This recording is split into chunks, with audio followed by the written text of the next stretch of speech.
today's episode, we have Dr. Fallon Goodman. Dr. Fallon is a TEDx speaker and a professor at the Washington State University.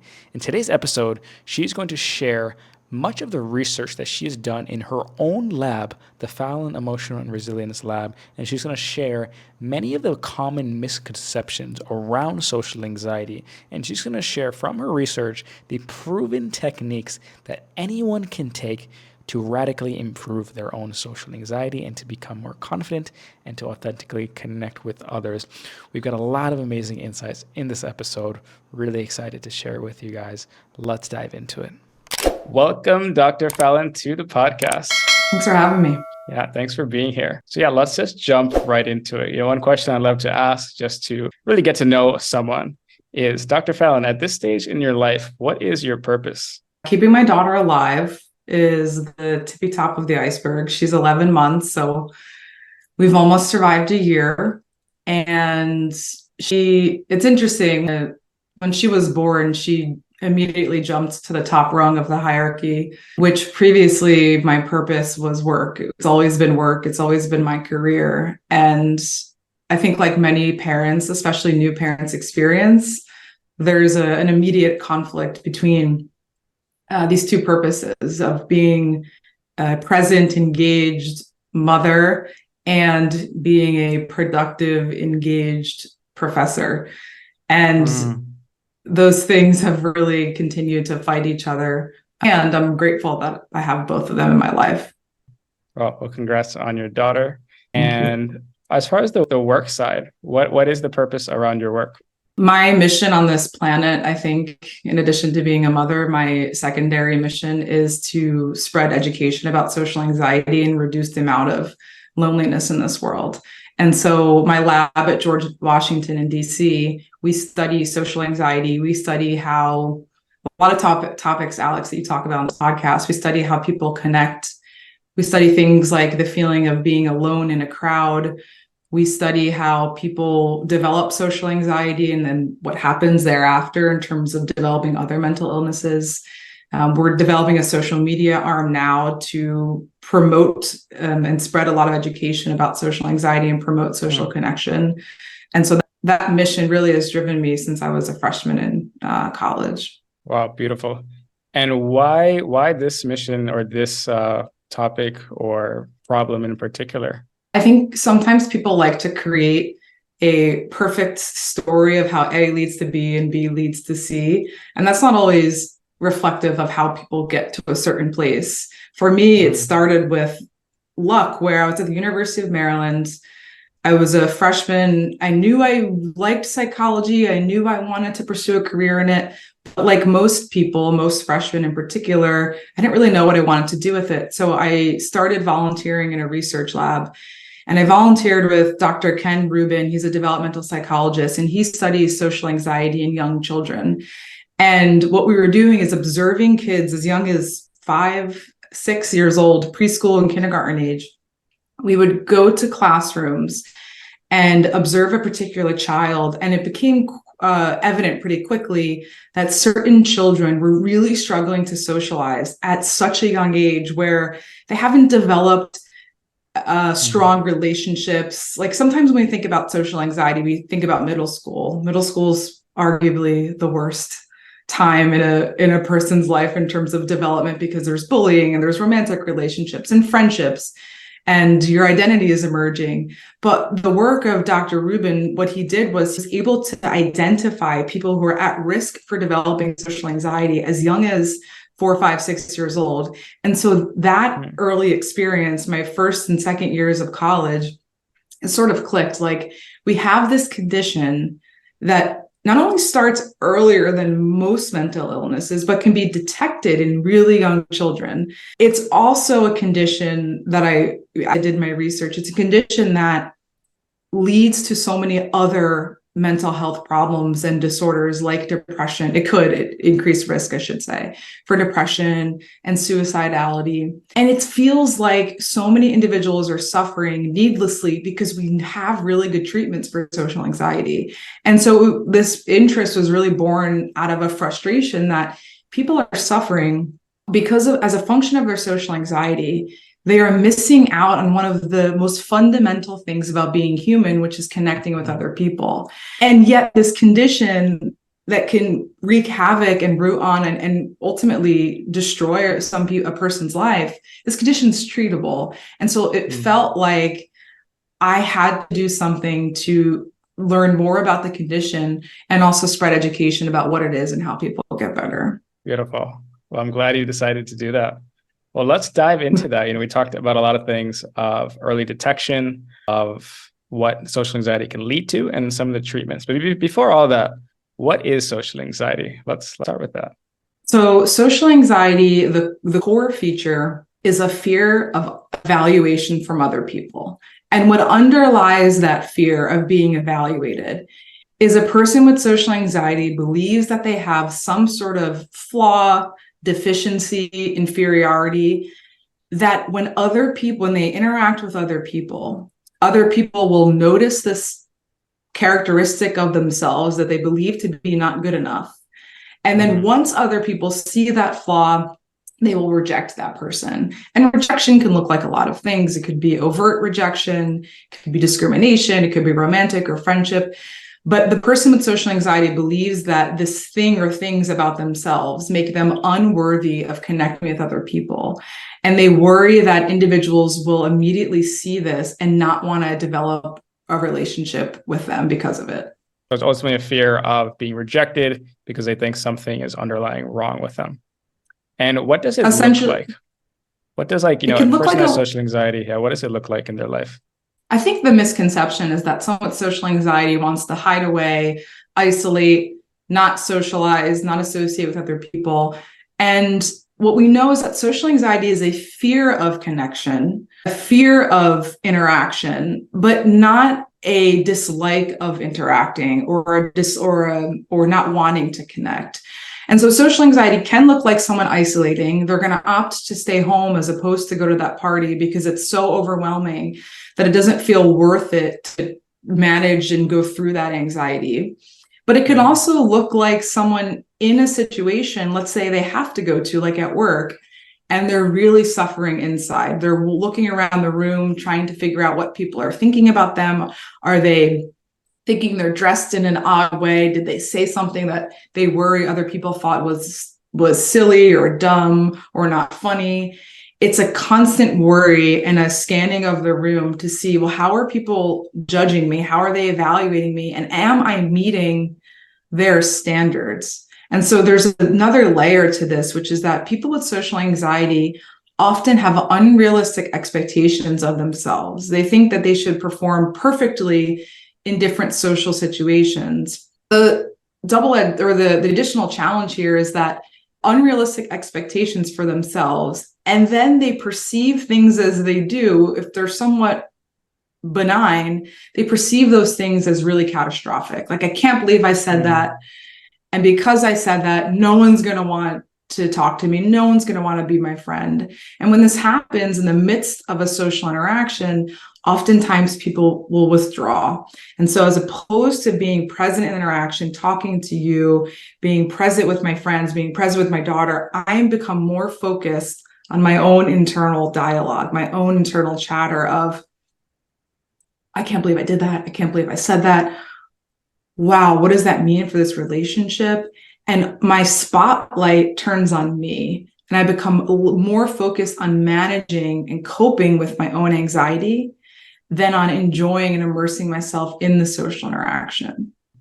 Yeah. And when would you say, I would say that as humans, we all have some level of fear of judgment, of being rejected, not liked.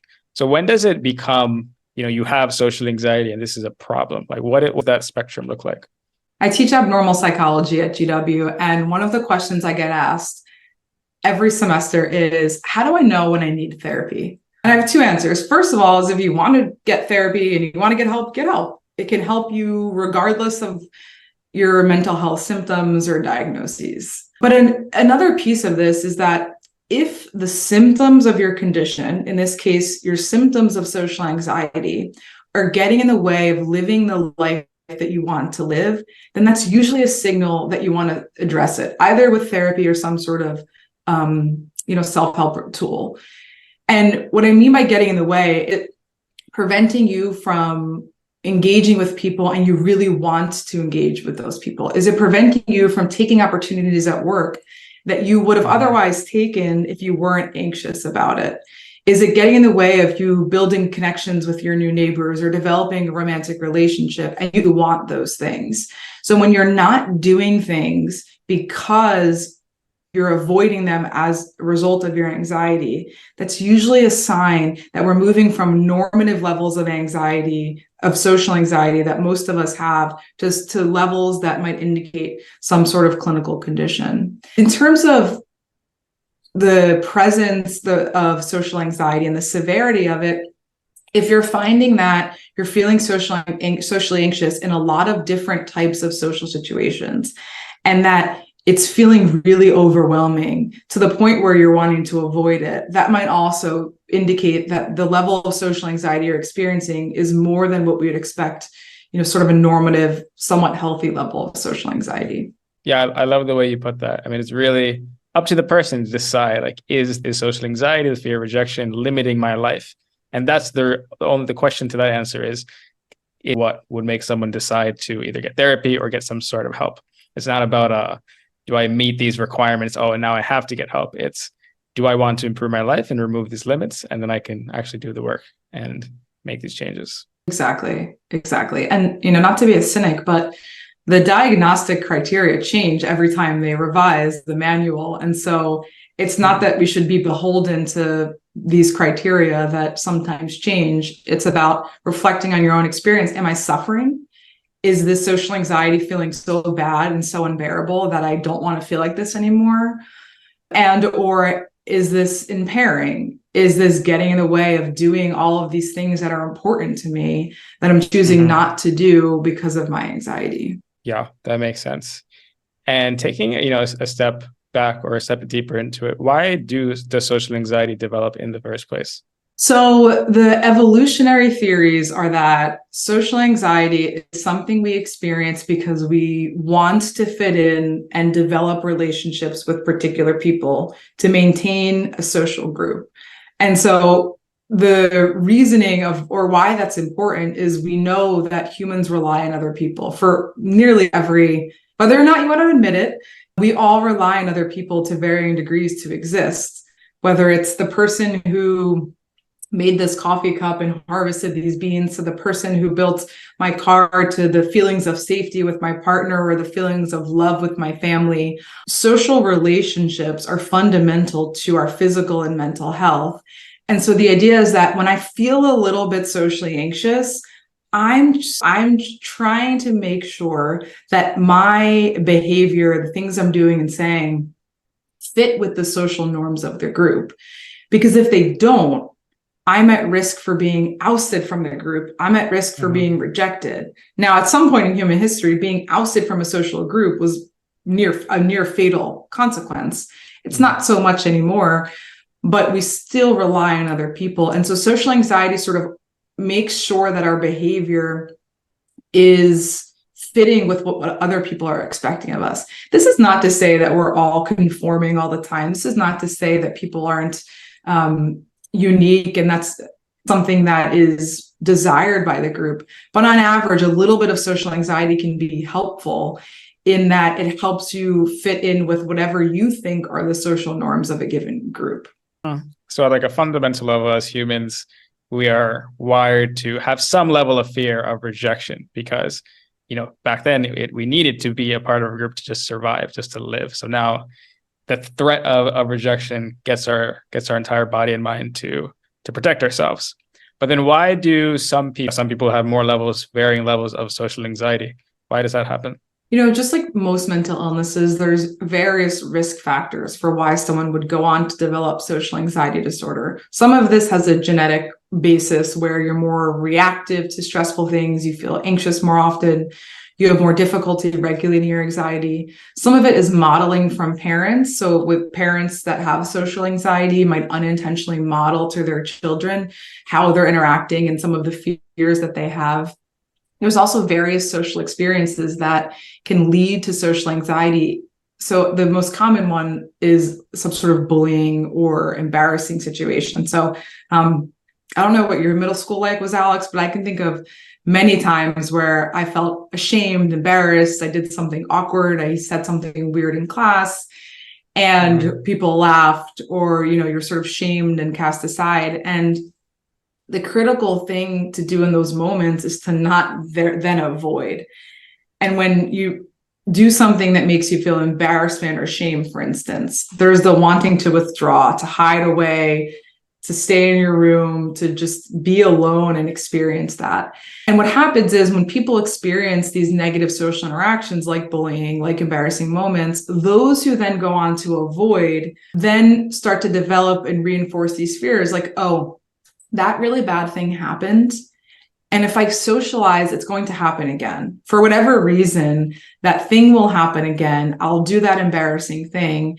And so there's an avoidance that then just maintains the fear, because the next time a person is in an interaction, they're like, well, I haven't done this in a while. It's probably going to be bad again. And the second piece of this is that when people are avoiding social interactions, they're not getting practice socializing. So we're seeing a little bit of this data come out with COVID, where people of middle school and high school age are really struggling, maybe a little bit less so now, but when they immediately started going back to school, they were struggling to socialize. There was, I think, a New York Times article that we were all rusty. I don't remember the exact title, but rusty in our social skills. And I think we can all think about experiences where we're like, oh yeah, I haven't really done this socializing thing in a while. But if you compound that by several months or years of a teen not regularly interacting, what ends up happening is that person starts to lose some of the social skills. They start to miss some critical developmental periods of interacting with people. And so here's the hard truth about social anxiety, is that when you have limited social skills, or when you're avoiding social interactions and you're missing opportunities to be good at asking questions, to make good eye contact, to get to know other people, you are at greater risk for being rejected. So the very thing that someone with social anxiety fears is actually on average more likely to happen. And that's because anxiety in the moment can disrupt our performance, and the avoidance that's driven by anxiety can start to start to limit some of our social skills. And then other people are more likely to reject us because of it. Gotcha. So the two really sides, I think what you said is genetics, and then these learned behaviors that we have, and most importantly, avoidance, where people avoid the situation to protect themselves, but that makes them more rusty socially. It makes them continuously just avoid situations, which is a downward spiral. I'm really curious on the genetics part. Can you speak a little more on the genetics part of how social anxiety could be playing a factor there? Well, I think we need to be careful that what we know is what we learned in the past 10, 20 years is that there's no single gene. There's not a depression gene. There's not a social anxiety gene. There's not a generalized gene. The most we can infer in this year, at this moment in scientific history, is that if one or more biological parents has a condition like depression, like bipolar disorder, like anxiety, then the child is at greater risk for experiencing that condition. And so we do this with studies, especially if we have a study where identical twins were separated at birth. But even then, there's always if a biological parent has, let's say, social anxiety disorder, inevitably, that's also going to influence how they parent their child. And so it's going to be difficult, if not impossible, to tease out genetic components and environmental components. Right. And from between the genetic, I mean, I've had people ask me this before, like, is it even possible to give a percentage of how much social anxiety can be contributed to genetics versus these learned behaviors?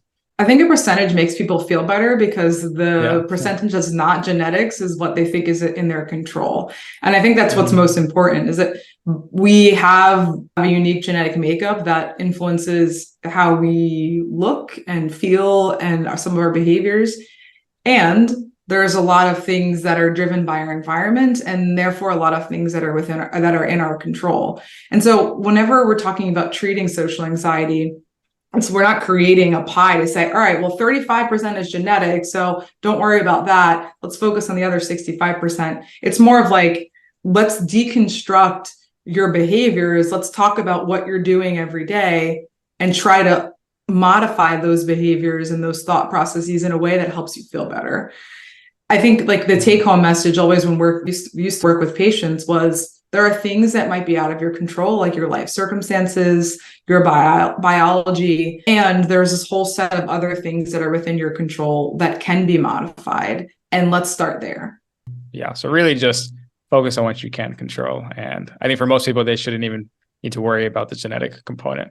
I agree. And I think there's certain conditions that we know of a really, really genetic basis, such as bipolar disorder. And, some of those conditions, you might want to explore biology and genetics a little bit more, especially if it comes to medication, choosing the right medication. We're getting a little bit better at matching medications to people, although it's still sort of a trial and error process.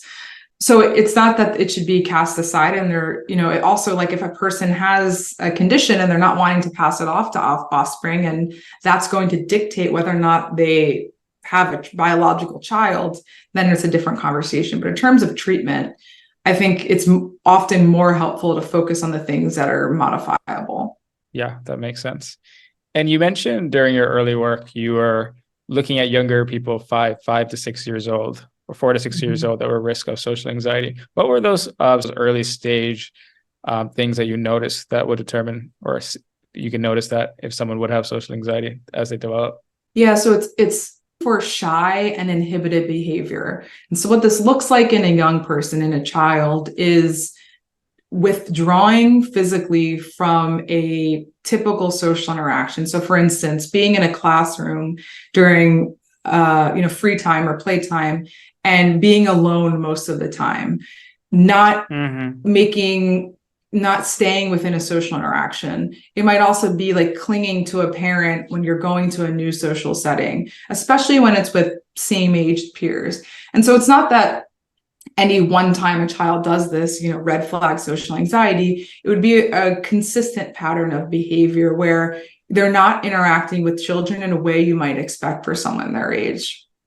And why do you think these kids at these ages have developed this type of behavior? Sort of the same thing, where there's probably an increased risk genetically, and there might be some modeling from parents, and they might have had already at that young age a negative peer interaction, negative social interaction, where they developed a fear of other people, a fear of interaction. There's also a lot of uncertainty with social interactions, and that's also true of interactions with young kids, where they're in a new setting. For instance, they go to a birthday party and they haven't met those kids, or in a setting with whatever the celebrations for the birthday are.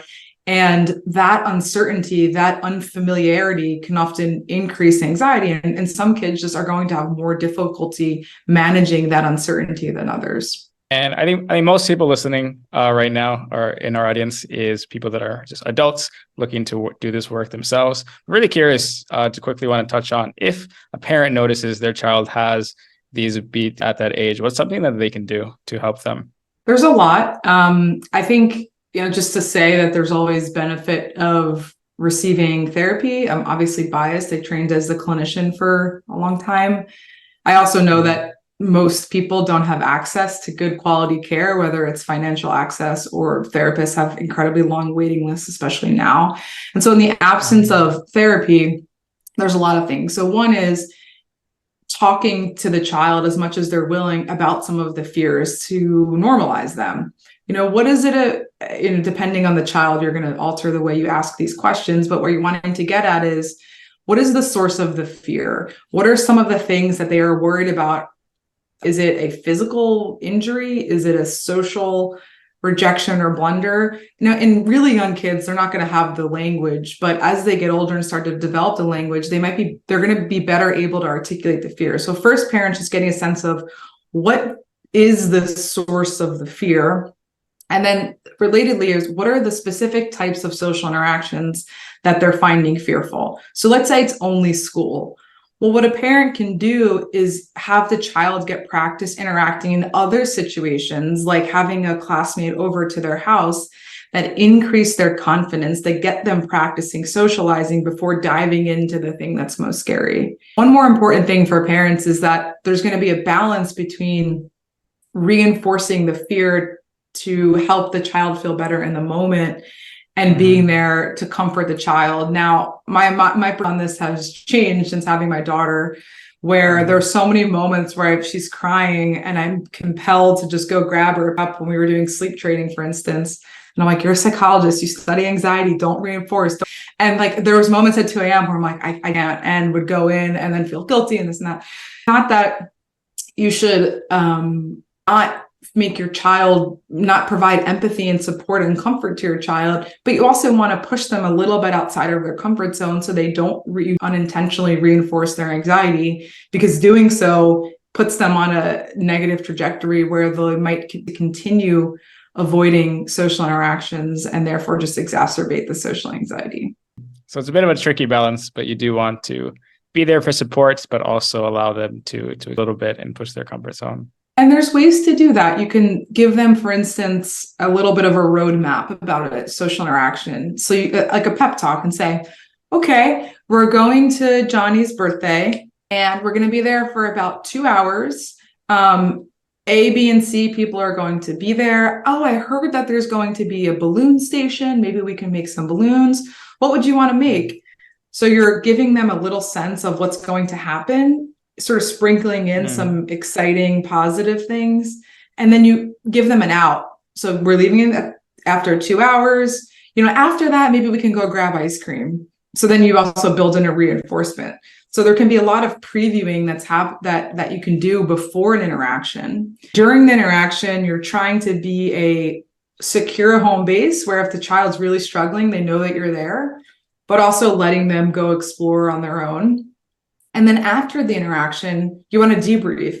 Hey, what was that like? Wasn't that so fun when you built that doggy at the balloon station? Oh, I saw that you were chatting with Sarah. What did you guys talk about? I noticed that you seemed a little scared, but you still did it. I'm so proud of you. Oh, Johnny really made fun of you, and that was hard, right? Like that would hurt my feelings too. So you're kind of like just debriefing, doing a play-by-play, and you don't want to ignore if it really was horrible. You want to process that, but you also want to point out the things that went well and just have it be it was just a normal social interaction. Okay, on to the next. And then, try to do the same thing each time to the extent that you're able to. Beautiful. Yeah, I think that was some really, really direct, practical things that parents can do in these situations. Awesome. Thanks for sharing that. Now getting into, most of our audience is probably in their early to mid 20s, maybe 30s as well. Someone's experiencing social anxiety and they want to work on this. They want to improve on this. One thing I see is a lot of people with social anxiety, they just don't even believe that they can actually improve on this. Don't believe that they can change. What would you say to people on what the process looks like and how much someone can actually change their social anxiety behaviors? It's not too late. It's never too late. It's never too late to get help. I think that's the most important thing. We have people in their 30s thinking, well, I've been like this my whole life. How could I possibly change? And the answer is you can change. I think the starting place is, what areas of your life do you feel like are unfulfilled? What areas of your life socially do you want to improve upon? So sometimes for people, it's just dating. They're lonely and they want a partner. It could also be friends. It could be colleagues at work. It could be family, neighbors. So identify the social areas that you want to work on that you feel like are not fulfilling to you right now. Step one. Step two is, what is getting in the way? Is it that you've been avoiding and you have opportunities and you're not engaging them? Do you not have opportunities at all? So the example of dating, you're not seeking out dates. No one's asking you on a date. No one's just going to come to your room and ask you on a date. And so you're not putting yourself out there, and therefore the likelihood that you find a partner is low because you're not taking those steps. So is it an opportunity thing? Avoidance, opportunity. Is it that you've had really negative experiences and you don't really know where to start in terms of seeking out better experiences? So like you're at work and you're in an unhealthy, toxic work environment. And so you don't have an opportunity, but it's not because you're not trying, it's because of the environment. So you might have to change something about the environment. Once you kind of do a deep deconstruction of the areas of your life, the thing that's getting in the way, then you move towards goals. What do you want to accomplish in these areas? What are the things? Is it find a romantic partner? Is it make 2 friends? Be really, really specific. Make the goals sort of objective enough that you know whether or not you meet them. And if you're struggling, I don't know, do I want 3 friends or 4 friends? Then you can take one step back and think about your values, which is sort of how you started this, asking about purpose. What is important to you? Is it important to you to have a large group of friends, or do you are okay with 1 or 2 good friends? So do some reflecting on what you care about. That might help drive your goals. And then step 4, make a plan. What are you going to do about it? Are you going to sign up for Bumble? Are you going to try to find a new job if that's an option for you? Are you going to go out and interact with a stranger in the grocery store? Be really specific about the steps you're going to take to get there. And again, those steps should be driven by your goals and the things that are important to you. Don't just make a plan. And there's no one way to do this. I think sometimes people get stuck and think, well, I don't even know where to start. What's the best way to do this? And there is no best way. The best way is the way that gets you to meet whatever goal that you have. I think, one of the pieces of advice for developing a plan is the more you're socializing, the better. It's like practicing anything. So, doing it once a week is probably not as helpful as doing something once a day. But ultimately, it's about meeting that particular goal. Love that. So being very clear and specific on what it is you want to achieve, and then creating, action steps that go towards that. And that keeps the person, to continue actually taking action, because if they know clearly, as a clear define, what they want, it becomes so much easier to actually take those actions, and their why becomes, right in front of their face of why they're doing it. Exactly. I love the way you said that. Know your why. And so one way to do this is to flip it, to say, if I remove social anxiety from your life, if you never had social anxiety, if I could scalpel it out of your brain, what would your life look like? What would you be doing that you're not doing? Who would you be with that you're not with? And then people can really start to envision a life that they didn't think was once possible. They can envision a life that they've never had, and then work backwards from there. Beautiful. I love that. What would your life look like without social anxiety? Beautiful. Now, let's say someone were to come to you today, and they had social anxiety. They really were struggling. Anytime they're in a social situation, they just felt their entire body just, so much anxiety in their stomach. They were sweating. They didn't really have many meaningful connections. They didn't have a dating life. They just wanted to become more confident. They wanted to stop feeling socially anxious. What does the treatment plan or process look like, just from like a high level? Well, if someone says, I want to stop feeling anxious, I would say, well, sorry, you're human. The goal is really not anxiety 0. The goal isn't that you go from 10 out of 10 feeling anxious in a situation to never feeling anxious.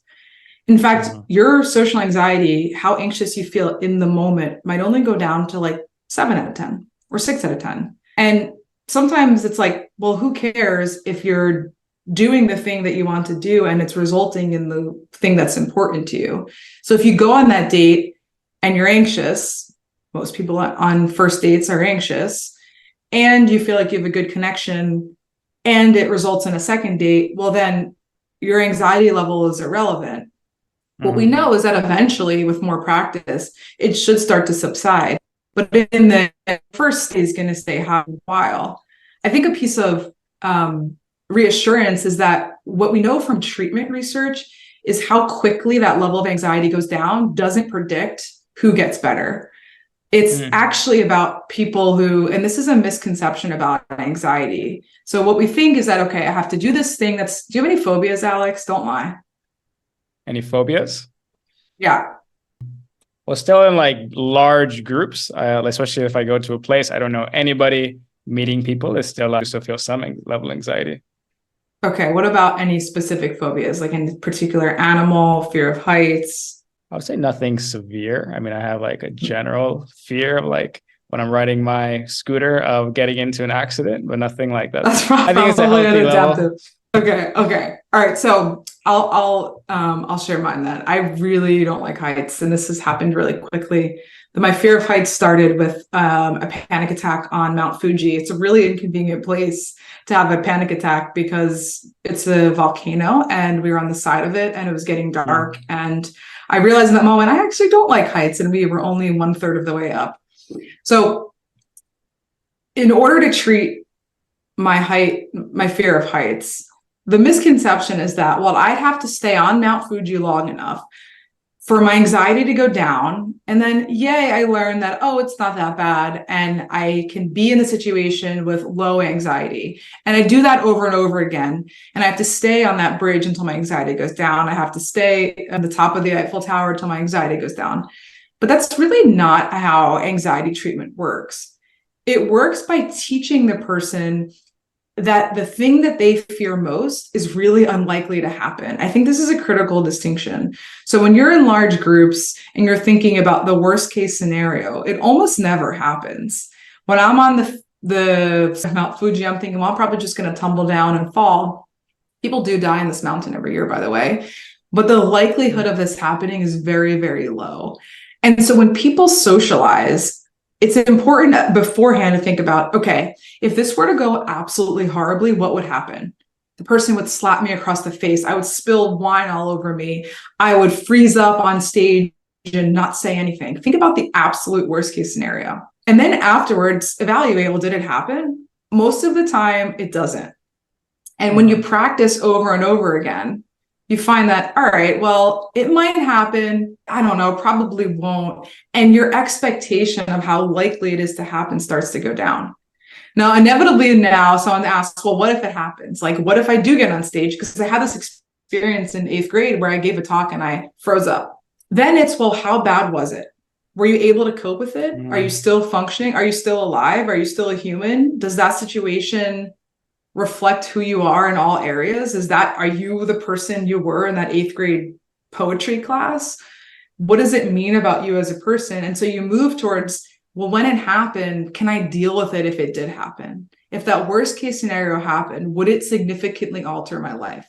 And even if the answer to that is yes, the next question is, well, could you handle that? And people find that they're more resilient than they realize, and they are capable of handling even the worst case scenarios socially.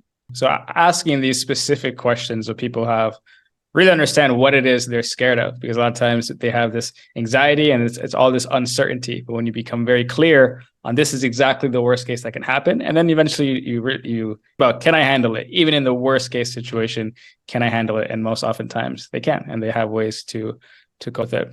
Are there any other strategies like this that can help someone to kind of break some of those that they have around this? You know, unfortunately, the treatment to social anxiety is doing the thing that you're most anxious of.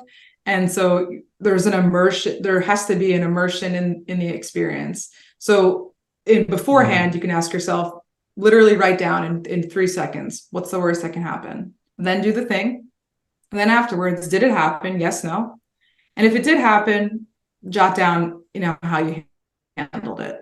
And even if you handle it poorly, that's data that you have, that there's no other real backdoor way to get at social anxiety. You can start to do some thought work of challenging some of your beliefs about yourself, like your belief that you are unlovable, a belief that you are not attractive enough or intelligent enough or smart enough or successful enough. You can start to poke holes in that. So someone might say, well, I'm just incompetent. I'm an incompetent person. So why would anyone want to be with someone who's incompetent? And the way you challenge that is like, all right, well, maybe you're incompetent. In which area are you most incompetent? And usually people will say like work. So you suck at work. Fine. Do you suck at friendships? All of them? What about being a good daughter or son? What about being a good parent? What about being a good neighbor? Do you suck across the board 10 out of 10 in all of those areas? People will usually say no, but if someone say, yes, I'm truly incompetent. Like, all right, let's phone a friend. Let's call your roommate. Let's call your wife and ask them what they think and start to get feedback from other people. What this does is sort of, and I often, when I was doing therapy, I would do this in a playful way. It's like, all right, yeah, you suck, got it. And people end up being like, yeah, that's probably like a little extreme. I'm a little bit biased. And you chip away and poke holes at some of these really strong distorted views of yourself. And so your point about being confident, by chipping away at some of these really faulty beliefs about yourself, that also can increase some of your confidence when you realize you're not as horrendous as you think. To start really having this clarity and awareness of those negative beliefs, and just starting to chip away at it, and so it loses some of its strength. And then is the idea to replace these negative beliefs with the more empowering ones, and if so, what does that process look like? Well, when we're getting trained to be clinicians, the model is identify the faulty belief and replace it with a better belief. When you're the patient, though, when you're the person, that's really hard, because I'm like, all right, I'm incompetent, so let me just flip that to be competent. And people feel frustrated by some of this thought work because it feels so inauthentic. It feels so forced. And so you want to just take the pressure off yourself, and you're not trying to create this new version of yourself. You're not trying to move from I am an incompetent human to I am competent in all areas.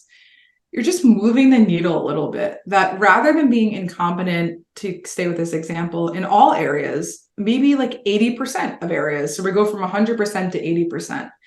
And then you do this work in a systematic way because you want to believe the thought you're having. So if you're for instance, Alex, you're going to a big social party and you think, this is going to be amazing. I'm not going to be anxious because I'm great and I'm confident and I'm funny and I'm it.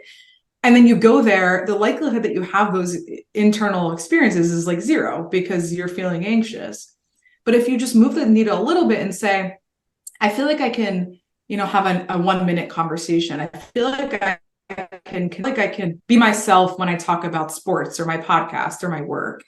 And that's a more realistic belief for yourself. You're more likely to buy it. So we shouldn't be lying to ourselves by picking the other extreme. So I'm always like wary when I hear the suggestion to replace it with more helpful beliefs, because we need to believe them. And also, like, good luck trying to change your beliefs overnight. You've had them about yourself for a really long time.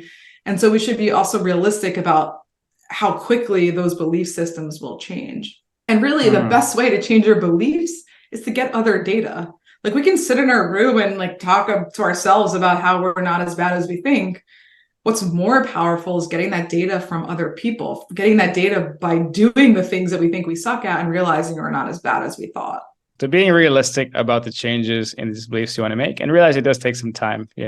Don't make some unrealistic expectation, and then obviously people get discouraged when that doesn't happen. So just make exactly realistic improvements. Exactly. It sounds like a big part of to improve your social anxiety is just pushing your comfort zone, doing the things that scare you, and just exposure therapy. Would you agree on that? Yeah, that's the bread and butter. It's doing the thing that you fear most, with some tips and tricks before, during, and after. What are the tips and tricks and the before and after? I knew you were going to like that. So yes, so some of them we talked about. So before a situation, you want to identify what your goal is, and you want to be specific in identifying a behavioral goal, something you could quantify. So the goal isn't feel less anxious. The goal is introduce myself, or give one friend a hug, or ask 2 questions. So what's your goal, and then the thing you're most fearful of? During this situation, you want to, as best you can, not use what's called safety behaviors. So safety behaviors are these little things that we do to feel safer or less anxious in a situation.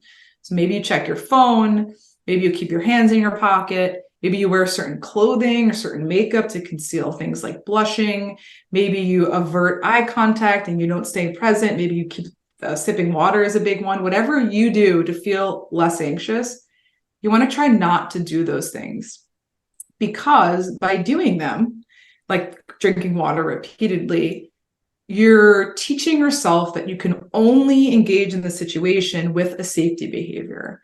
And so you're not fully 100% immersing yourself in the situation. So number 1 is try to limit safety behaviors. Number two, this is a little bit harder to do. You want to take that attention inward and turn it outward. So as best you can, this takes a lot of practice. Rather than focusing on how well you're managing or hiding your anxiety, you instead want to focus on the other person or people in the interaction. You could do this by asking people questions. You could do this by focusing on a particular part of their face to look at.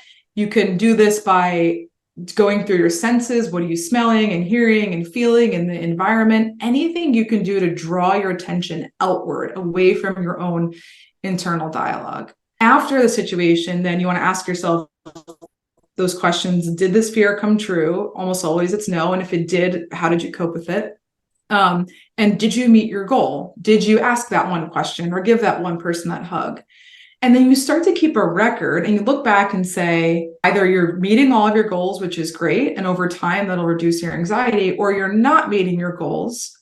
And if you're not meeting your goals, then you need to figure out why. Are they unrealistic? Is your goal to give an amazing talk and you've never given a speech? Are your goals achievable, but you're avoiding, you're not pushing yourself, you're not engaging in the right situations? Are you setting yourself up to fail? You're going into that toxic workplace and you know that it's going to be toxic. And so you're sort of going to fail regardless. So making sure your goals are realistic. And then over time, you'll start to see a pattern where you're increasingly meeting your goals and that biggest fear isn't coming true. So just being really intentional of the goal. And it sounds like really just keeping the goal something that you can control. It's not the goal of having this external thing happening or just having no anxiety, because a lot of times we don't control that. It's taking this certain action that you have full control over. Yeah, people will say, well, I want to go and make a good impression. Like, okay, so most people do. How are you going to know if you made a good impression? Like, even if you ask the person, hey, like, did you like me today? What person's going to say no? I mean, I don't know. Some people, I'm from New Jersey. Maybe someone from New Jersey would say no. But most people are going to have some sort of social affiliation of saying, yeah, no, great, you did great. People have a hard time giving negative feedback. So if your goal is about other people, you can't control that. What if the person you're interacting with is just having a horrendous day and they don't want to be bothered and you just irritated them because they're in a bad mood or have a sick child they're caring for? The goal should be about something you can control, something you can quantify. You're good. Yeah. There's just a low battery. Sorry. Oh, okay. Sure. Yeah. So being very just with any goal, you want to be able to measure it and know if you're actually achieving it. So that's exactly. Same thing applies. And how about for, so a lot of this is really all about exposure, exposing yourself to the fear. And at what parts do you, or do you ever deal with where some of these beliefs even, generated, maybe a lot of these beliefs generated when you were a child and you created these, terribly limiting beliefs? What part of the process should you start addressing that? And what does that look like? It's a great question, and it's difficult to answer because it's really going to vary by the person. Some people with social anxiety will have immediately identify that one experience that shaped their life, that one bullying or embarrassing social blunder. It's not true for all people. Some people don't know why they are the way they are. We see this actually commonly with depression. Like, I don't know why I'm depressed. I have everything I need. I have food, I feel safe, I have the job of my dreams, and I still feel depressed. And I don't know why I am the way I am. So I think first step is this something that's important to someone to figure out? For some people, they don't care. It's like, this is how I am. I don't know how I got here. It doesn't matter. I just want to feel better. But for people who have an experience that really, alter their trajectory, you want to dive in a little bit when they're ready and just talk about, what was this like? What did you feel? What did you do afterwards? How did people respond? How did that change who you are? And then what are some of the beliefs that have maintained since this experience? So I am unattractive or unlovable. That's a belief that someone might have that's really stems from an early childhood experience. And you want to start to explore how true that belief is in their current life now and what that belief has done to dictate their behavior. So it's a little bit tricky. I think it really depends on the person, and you want to do it when you're ready to do it. It's not something that's necessary for treatment. I think this is also a misunderstanding that for any mental health, we have to find the single source and dig up our childhood traumas and, uncover in this cathartic way this single experience and then, deal with it.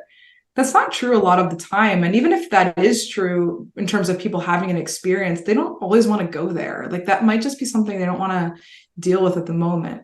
It's different for something like PTSD, which by definition is caused in part by a traumatic experience. That's a whole different ballgame. But with social anxiety, it's often sort of a spider web of tentacles of situations that led them to the current state that they're feeling.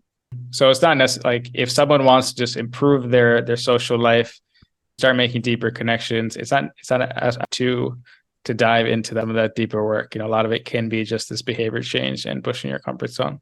Yeah, I think you want to dig into why you're doing what you're doing now and some of the beliefs that you've had, but there's not necessarily a clean origin story. There's not one thing that happens that can explain entirely how you are now.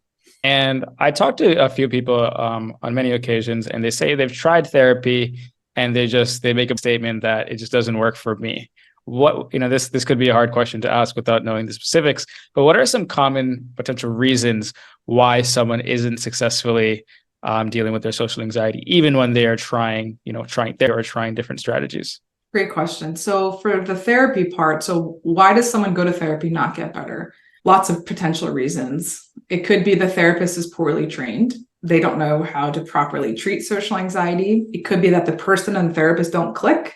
They don't trust the clinician doesn't, the patient doesn't trust the therapist, or the therapist isn't giving the patient what they need. It could be that they're not doing their homework. As a former clinician, there are plenty of times where a person knew what they had to do or knew what they could do to get better and weren't doing it. So there's some honest self-reflection of, did I really give it my all in therapy?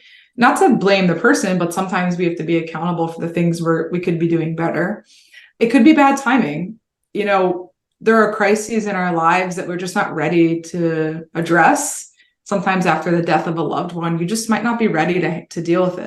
And so the timing might be off. You might not feel supported. You're just really well. Yeah. It feels like, and then it becomes something that's not sustainable. And then therapy might not also work because you don't do it for long enough. Therapy can be expensive. It could be effortful and time consuming. And so you might say, all right, I'm going to go for the next month 4 times and then I'm done. Unfortunately, a lot of times you need therapy takes work and therefore takes time. Now, if someone is trying on their own and not getting better, I would wonder about the way, whether or not they're doing these social exposures and how they're doing them. So you use the word expose, like face your fears and just go face your fears and you'll feel better. If you face your fears, let's say I go on Mount Fuji or go on a high mountain every week, and I'm still doing my safety behaviors, and what we call white knuckling through it of just like, okay, I have to get off this mountain. All I'm doing is reinforcing my fears, which is like, I'm just probably maintaining my anxiety. I'm not getting better because I'm not doing the exposure in a way that's going to reduce my anxiety and change my beliefs about the interaction, about the situation. So if someone is trying and doing these social exposures, then there needs to be a construction of what you're doing in the social interaction. Are you going and staying on your phone? Are you going and keeping your hands in your pocket and hiding in the corner? Or are you going and trying all of these things and engaging? So really need to do this exposure properly, because there's a lot of exactly. Yeah, especially with the safety behaviors, it can be very easy for people to take the action, to get out there, but then do all the safety behaviors, so they're not really facing the fear. Exactly. And is there any just rough estimate of how long the process would take, like how many exposures they need to do, or how can someone think about that? I wish there was an answer. It simply just varies so much. It might take 1 or 2 times and you realize, oh, I'm better at this than I thought. It might take 20, 30, 40 times to feel in a place where you want to feel. I think knowing ahead of time what success looks like is important. So when do you know that you've been successful in this? What does that look like for you? Is it a level of anxiety? Is it a development of a relationship? If you can define a success ahead of time, it might feel more tangible and give you a clearer roadmap of what you need to do to get there. Some people just get better quickly, and other people, it takes some effort. Gotcha. So a lot of that, I think, just comes again back to having that clear goal that's measurable, so you know you're making progress. Yeah, like you said, knowing your why, knowing what you're working towards and why you're working towards it. Awesome. Really curious to hear about your lab and what's going on there. Well, any interesting recent studies you've been doing that you can share? Yes, we have a very large active lab, 6 PhD students, soon to be 7, almost 20 research assistants who are all amazing and contribute to the lab that we have today. Let's see, some recent projects. We looked at how common rejection is in daily life. Any guesses for the percentage of time that people feel anxious? So we asked them, let me give you some context before I make you guess, Alex. We asked people every day for five times a day, every day for 28 days. So 4 weeks, we asked them how rejected they felt and other things like how socially anxious they felt. And there was about 100 adults, maybe half or so had social anxiety disorder. The other half had a constellation of mental health profiles.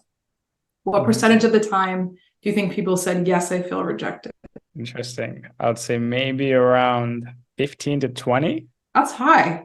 And it's an underestimate. So it's about 27, 28% of the time. So more than a quarter of the time, people felt rejected in their life. So rejection, as we know, if you've ever, every person listening has been rejected in some capacity. It can be so awful and painful and devastating and demoralizing. And people in their daily lives, I mean, it's a very, very small sample, but they're feeling rejected often. Rather than a quarter of their time as they go about their day, they're feeling some type of rejection. So what we're looking at now is the things that are happening before they feel rejected that increase the likelihood that they're rejected, and then what they're doing in the immediate aftermath to repair their sense of belongingness and connection, and things that work and then things that make things worse. Interesting. And did you find like why people are feeling rejected? Is it an actual, like, are they actually getting rejected, or is it just this like underlying feeling of just feeling rejected all the time? So one interesting finding was when people in the moment, when we ask people, how much are you trying to avoid being rejected right now? And then we asked them an hour, 2 hours later, how rejected they felt. The people that put more effort into avoiding rejection were more likely to feel rejected a few hours later. And there's plenty of potential explanations why, but when you're focused on trying to avoid something, you're by definition attending to it more. So if I say, whatever you do right now, don't think about a white elephant. You're probably thinking about a white elephant. When people are exerting energy to not feel not feel rejected, to try to avoid it, they're doing something to exert effort to not have that bad thing happen. That by definition puts more focus on the thing and makes you more likely to have it. Maybe you're trying to act a particular way that's awkward or clunky or inauthentic in a social interaction that just increases the chances that it goes poorly, for instance. So we just clean these data. We'll see what we find. We do have data on what actually happened in the interaction.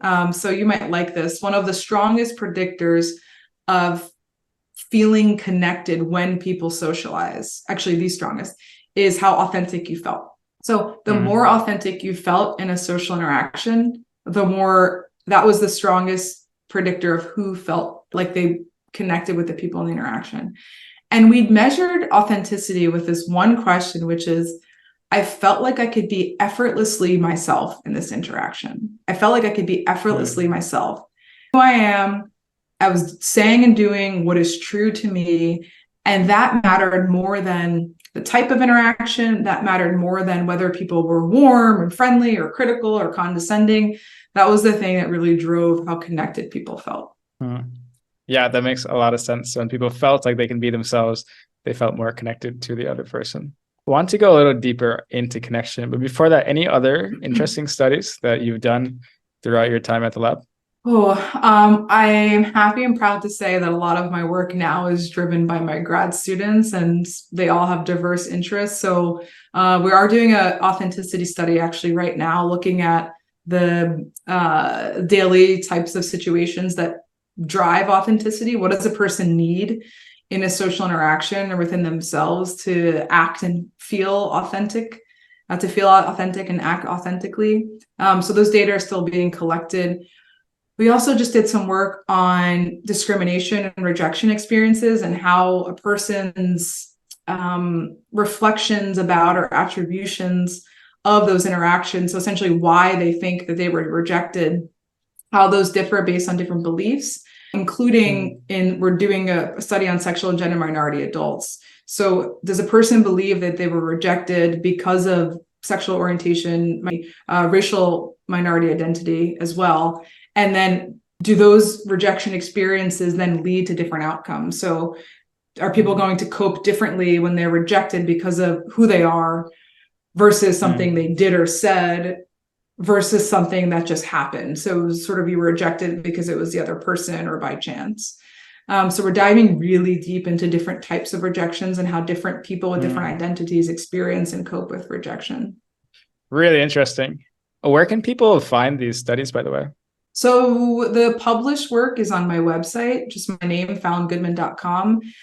Some of the three studies I mentioned, we're analyzing the data now. So as soon as we get the results written up, we'll post them on my website. Beautiful. Yeah, would love to see them. And would love to stay updated on this. Awesome. Diving more into connection, what has your research around connection say about just what keeps people from connecting, and what are some things people can do to feel more connected to others? So this is a sort of it depends question with an it depends answer, meaning it's going to vary. But what we actually haven't ran a separate study. Caveat is this was 2020, maybe, what was it, July to November. So this was in early COVID days with varying, this was in Florida though. So the social distancing didn't look like, I was in Florida for 3 years. It didn't look like what it looked like in a lot of other places. But the caveat aside, we asked people every day, what got in the way of you feeling connected today to other people? So we asked them every day for 14 days. And so this really rich data set, and we analyzed all of their responses they wrote in, and a few things popped up. The biggest barrier was work. I ain't got time to socialize. I got too much work. I'm busy. We're at work and school. Some students, some participants were college students. I think this is especially for American culture now, there's a heavy work culture, and oftentimes we get home late. We're busy, we're working on the weekends or working early in the mornings, and we just don't have time to connect, even if we want to. So that was a big barrier. The second category that popped up was mental health.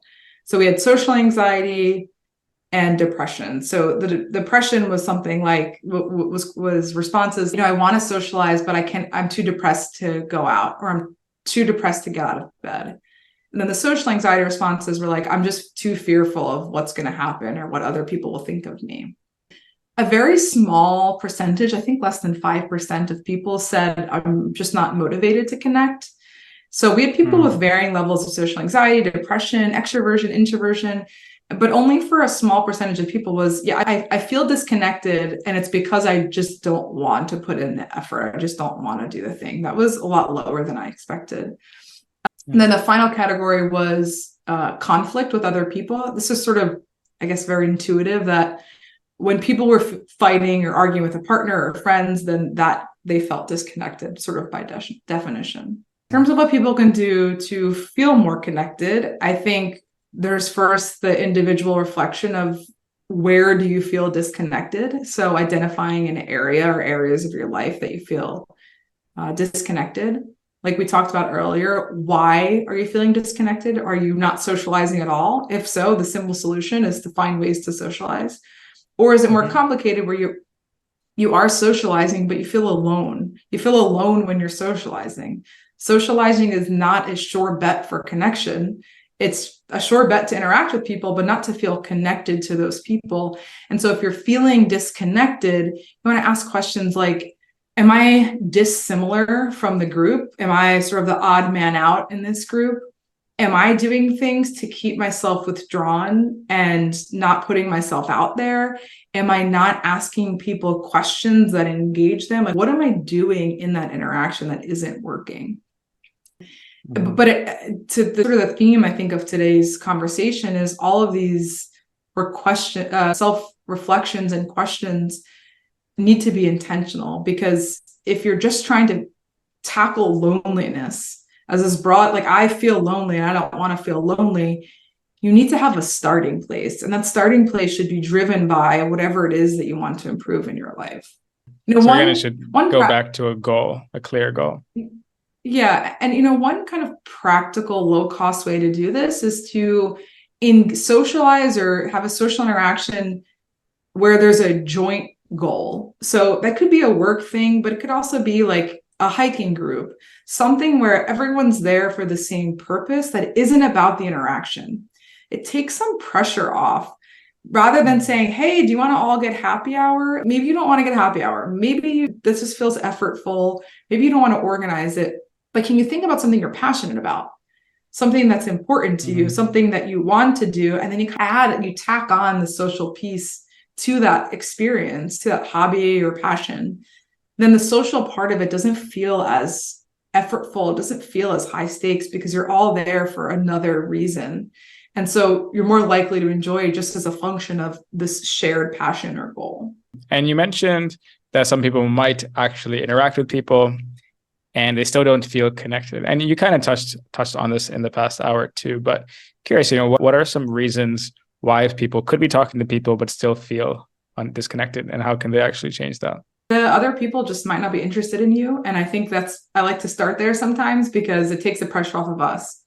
I went to this party, they're not my people, it's never going to work, and it's not me. But if you're reflecting on what you could be doing, I think you think about, and maybe even solicit feedback from a friend who was there, of like, what was I doing during that interaction? Did I come across as warm and open, or did I come across as cold and aloof and unfriendly? So what were sort of like their perceptions of me? How much did you ask people about their own lives? Was the focus on you? Every time you talked, you just answered and you didn't ask a follow-up question? Things like that. Are these relationships even important to you? Sometimes, you pass a neighbor on the street, they don't say hi. Does that relationship matter to you? If not, then keep it rolling. If it does, then think about what you could do differently, or just that the neighbor didn't see you. So I think there's like some massaging of what you did and what the situation was in a way that takes responsibility, but doesn't default to blaming you for how the interaction went. So each situation looks a little different, but again, being clear on, who do you want to connect with? Being intentional of, are they the type of people you want to connect with? And you mentioned earlier that a big part of feeling connected with someone is being authentic and feeling like you're actually being yourself and being seen by the other person. And then just being curious, asking the other person questions and actually putting some intentional work to work on their relationship. And one more thing that we know helps loneliness is sort of counterintuitive, is focusing on other people. So when people are lonely, it becomes an isolating mental experience of, why me? Where is everyone in this world? Why doesn't anyone want to be with me and like me? And one way to feel connected is to put that attention on someone else, whether that's checking in on a friend, sending a text, whether that's volunteering, some sort of act of service. When you put your attention on other people, even if the focus isn't to build connection, the focus could just be helping them. Sometimes there's a rebound effect if you end up feeling more connected to that person or that group. Absolutely. I think, whenever we are trying to be of service to other people, we help other people, but we just automatically naturally feel more connected, just feel more love for the other person. And it's a great kind of bonus of helping people. Exactly. Is that you feel connected. Exactly. I'm curious, there's a lot of different emerging things coming out in the therapy world, different modalities of therapy, new research coming out. Any emerging types of treatment that might really influence social anxiety moving forward or in the future? I think we have a long way to go to creating treatments that don't rely on a therapist. I think that's the biggest challenge that mental health clinicians and researchers have. We have a mental health crisis. We know this. And we simply don't have enough therapists to treat the amount of people who are suffering. And so the big challenge is to deliver, administer what we know works outside of the therapy room, whether that's through a mental health app, whether that's through a webinar, a book, a website, a campaign. There is a real need to get that information out to people in a way that they can use it. In terms of novel treatments, it's a little bit tricky because we know that exposure works. And so there doesn't need to be a novel treatment for another mechanism of therapy. We know that it works through exposure and obviously other things. We talked about some thought challenging. We talked a little bit about social skills and the need to practice. But fundamentally, social anxiety is treated through exposure. So what I would love to see, and some stuff we're working on in my lab now, is how to administer components of exposure to people where they can do it without the help or guide of a therapist. That makes a lot of sense. Beautiful. Any final messages you would want to give to our audience that is looking to work on their social anxiety and to just feel more connected? Well, I want to thank you for the platform to talk about this, because unlike a lot of mental health conditions, people don't commonly talk about social anxiety. Maybe as a function of the condition, it can feel scary to talk about it. But step one of getting better is knowing what you need to get better with and understanding some of the fundamental pieces of social anxiety. So first, just an expression of gratitude. And then secondly, an expression of hope. I treated people that had social anxiety for decades. I treated people, children, teens, adults, older adults. And with the effort and the right type of work, people get better, and people get better quickly. People get better that have been socially anxious for a really long time. And so it's never too late. If you put in the effort and you're intentional about it, then you can start to build the connections that you want and then ultimately live the life that you want to be living. Beautiful. And if people want to learn more about you, learn more about your work, I think you mentioned your website, but just to cover that again, where can people find you? Yep. So my website has my lab, my research, speaking engagements. It's fallongoodman.com. Awesome. Beautiful. Thank you so much for being on the podcast, Dr. Fallon.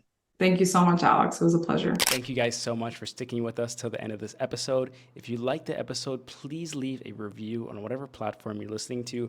It makes a huge help for us. So please do that. We have some amazing people already lined up for the next several podcasts. So you definitely want to stay tuned for that. And yeah, thank you for watching, and I'll see you in the next episode.